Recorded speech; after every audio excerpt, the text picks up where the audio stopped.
Good morning, ma'am. I'm Deepthi from Curious Times, and we welcome you and your school for the event, the Children's Day event that Curious Times is hosting on our channel as well as on our platform.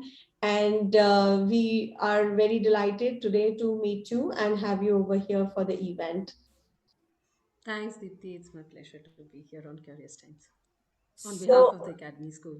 yes, thank you. Ma'am, quick bites on very few top on very briefly on the topics that we gonna talk about.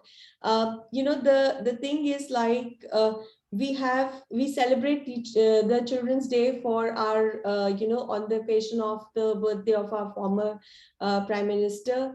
And but it was his love for children. But I think the topics that have emerged over the years is more to do with the equity of education, their safety, and also in terms of their basic necessities being taken care of, and then the spectrum of it is also the right to education.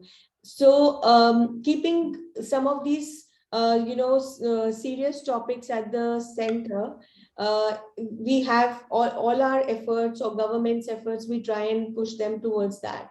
But I think there is something that we want to understand, talk about is the that each child is special. So therefore, when we look at an equity building from education perspective, then what do we sort of talk about?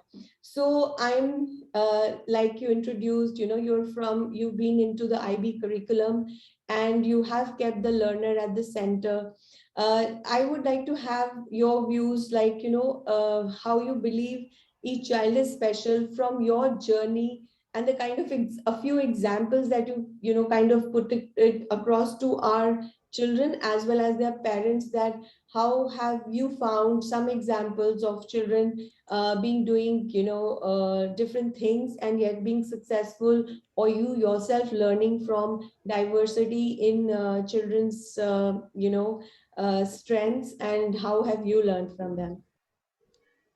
Yes, so thank you, Deepthi, first for putting across such a poignant point in front of us. This is such an important aspect of education right now. Every child is unique, and I remember a few years back when Google had created an emoji for one of the days where there were different pencils following a teacher, right? And that was actually the whole embodiment of the fact that every child is in fact unique.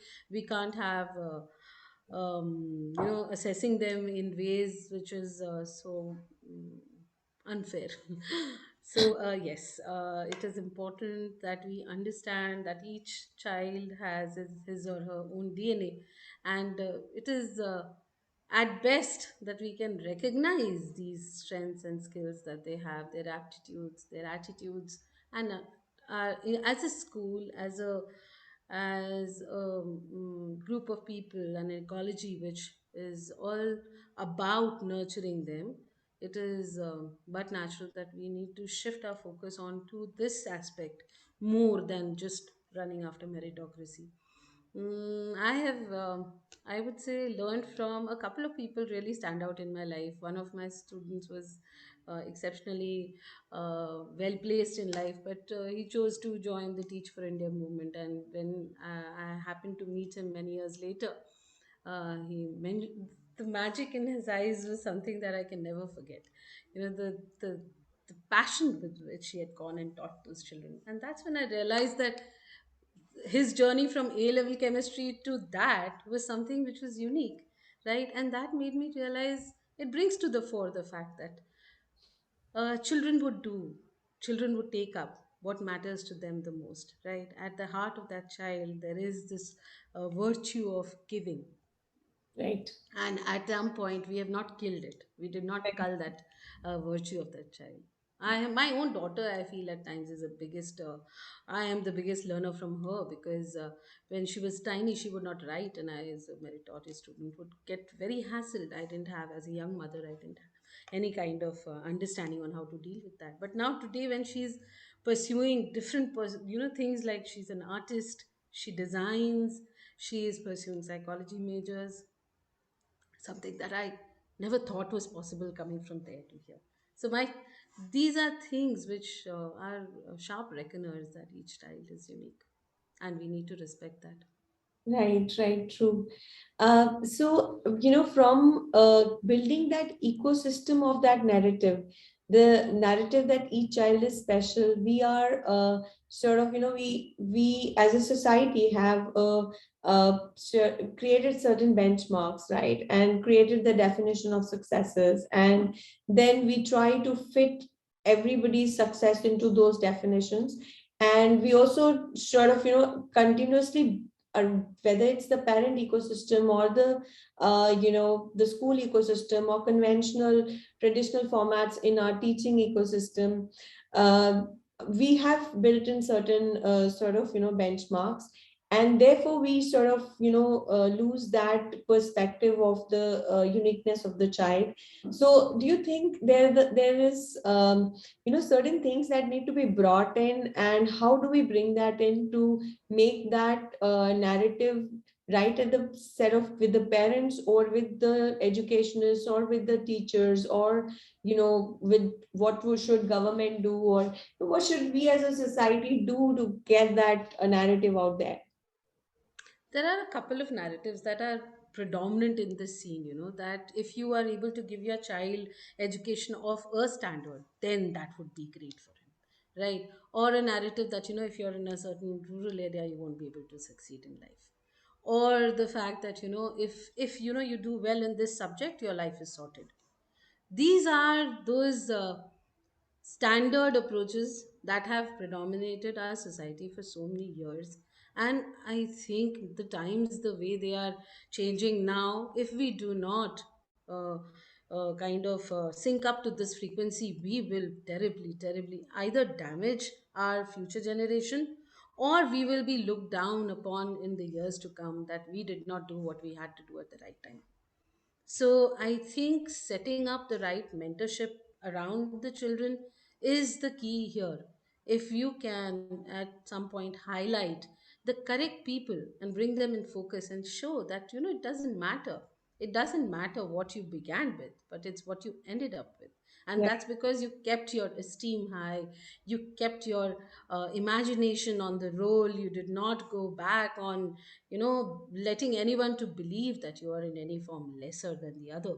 right, Then you can keep that flame alive in every child right, and make the child believe in themselves. right, Because right, if we can't systematically cull this emotion, right, right, and that is something that we should, the teachers, the school, the society needs to uh, bring into focus this very aspect, that we right, need to have people who are making big, who, and some of them we always keep quoting them, that they did not complete their education, but still they are great people.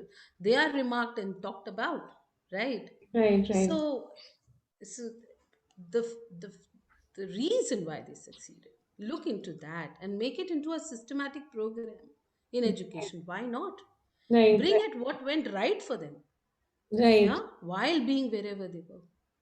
right, So true. that's, I think, that can be really the way forward in these. And of course, today, with the advent of internet being available to each and every person, every student is now sitting in front of a system. Why don't we encourage them to go and research? Why don't we should be scared that they are going to come up with 10 questions which we don't know about, right? Because that's the portal that they are now exposed to. Correct, I correct, think that kind of resilience and that kind of strength and fortitude the teachers should also have. That, right. I might be questioned about something which I don't know, but I'm fine with that. Right, right, right, right. And from a parent's perspective, like how do we set that agenda there? Because you can today, maybe there are 500 parents every year on, and by God's grace there'll be like 1,000 next year. But Yeah. how do you communicate those to the parents, because they are big influencers, and they sort of also have like 80-90% of role to play in what their children do in their early years and what kind of interest they develop. So how do we bring that the narrative in force as far as the parents are concerned? Diti, this is quite interesting because I have had the good fortune of working with different kind of parent sets. So if my parent set was somebody who had passed out from Ivy League themselves, I have seen them developing their child's pursuit or liking towards bakery and setting up a bakery for that person, and not pushing the child to become a mechanical engineer or a, a forensic scientist or something that they thought was the perfect combination for them. But I have also seen parents when they, sometimes we give very little credit to the humility and the humble backgrounds that parents come from. If you talk to, when I speak to parents, I really love the fact that they do remember that they come from humble roots, right? There was no such big jazz talk when they were young and they were growing Yeah. up. And the events that shaped their lives has a lot to do with the educators that they had, the opportunities that they could encash at the right time, and then become whatever they became today. Yeah. Right. But if we could, at once, I usually try and harp on to the sentiment of the parent that at the center is your child, happiness of your child, because they are going to sustain for longer than us, and they need to make big in life. If they can keep the happiness of their child in the center and approach from there, then they'll be more sensitive to the choices that their child is wanting to make rather than them wanting the child to make. Right. And also to show a possibility that that also is a lucrative profession, if I may say so, or Yeah. a venture. We are in today's time, we have ample examples around us where the startups have made big. Nobody imagined that their shares would sell for such high value. So the whole idea of mentorship around that, even in our school we have a program called Task Aids, and it is unique because we do mentorship program for education for our children, and behavioral counseling as well. So there is career mentorship, and in that the whole idea right now is to get the children to discover, develop, and then proceed with it, so that they work with their strengths and abilities rather than just following a rat race, which everyone around them is all Right. about these days. Right. So, ma'am, just the last question out here, and not a question. Here is your opportunity to send a message to your own students and the students and the children on Curious Times who would be watching this or would be reading your interview on our platform. So, some love, some message for them. Okay, so this is to all the youngsters who are watching this particular bite. I have only a couple of things to say. One, never let anyone tell you that you are in no way lesser than anybody else. That is the first thing. Keep your self esteem high, and that is related to my first point itself. But creativity and imagination are the way forward. If you can keep that alive in yourself, the world is your stage. You will grow, you will make a mark for yourself in whatever you decide to do. So, not do celebrate the fact that you are here in this world. You have opportunities, you have people, you have an ecosystem that can help promote your thoughts and ideas. Collaborate with others, move forward, keep a positive mindset, and think of yourself as a global change maker, because nobody can stop you from imagining that in your mind. And once you imagine it, once you get it in your thoughts, it'll come in your actions. Yes. That's my Yes, that's my yeah. success story. Thank you, ma'am, for your time. It was wonderful talking to you, and we're going to stay in touch with you and maybe talk about a little more about your journey also sometime, some point of time on Sure. Curious Times. Thank you so much. Happy Children's Day to all your students, lovely students over there. We'll be hosting, we have hosted our activities, so we are hoping that they also participate in the Children's Day event. Sure. Oh, Thank you so much, Deepti, for thank you having us. so much. Yeah. Thanks. Thank you. Thank you. Thanks.